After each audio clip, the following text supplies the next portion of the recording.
I'm Mardi Morgan. I'm originally from Savannah, Tennessee. I come to the Oak Cottage in 2022 as a resident, and now I serve as a house manager for Oak Cottage 1. As a child, I was mentally, physically, and sexually abused. My mother, she was an alcoholic on drugs, and she had mental health issues. She kidnapped me and my brother and took us out of state. I was at the age of 11, 12. She would take me to this old house and where these guys was, and she would do drugs with them and drink with them, and then she forced me to do some cocaine, and then she would let these guys have their ways with me. And later on, I was like getting sick, and she took me and we found out that I was pregnant. So she forced me into an abortion. Later on, it happened for the second time at the age of 12, 13, 2 abortions.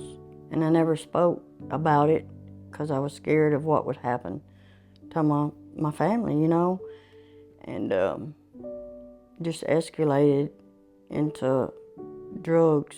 I started using pain pills, and then that led to me becoming an IV user. And in 2019, I got busted and was incarcerated.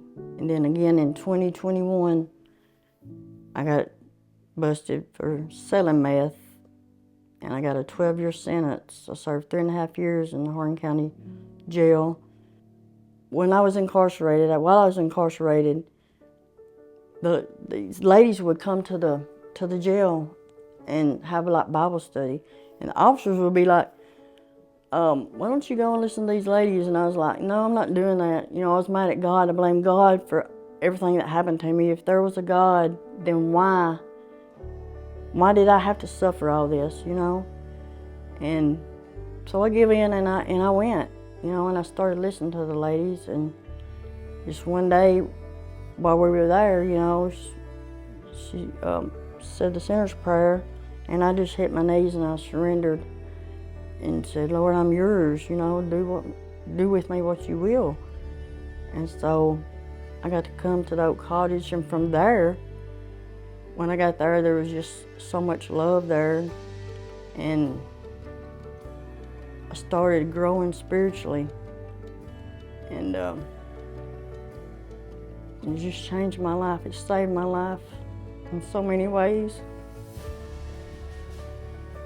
While I was in the Oak Cottage, when I got there, I had done so many drugs, and it had just, my teeth were just gone. And I got me some new teeth.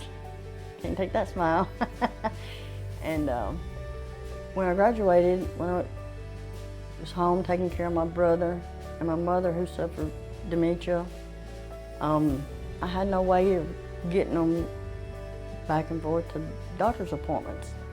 And Miss Judy called me one day and said, hey, Marty, come see how much your fines are to pay, you know, to get your license back. I said, oh, Lord, Miss Judy, I won't never be able to pay that. But I called her back and let her know. She said, we got you.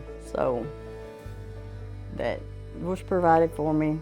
And then she called me back and said, I got a car for you. And I said, oh, man. So I got blessed with a car to get my mother and my brother back and forth to the doctor's appointments. And while I was home, my mom, she suffered the dementia, and it was hard to take care of her. It was really hard on me because she would just wander off and go, and we couldn't find her and everything. And finally, I got her into a facility. And for 40 years, I was walking in unforgiveness and anger and hatred toward her. But the Lord just showed me that, you know, I had to forgive her for myself, not for her, but for myself. And it's just one day I just felt the peace come over me, and I knew that I had forgiven her.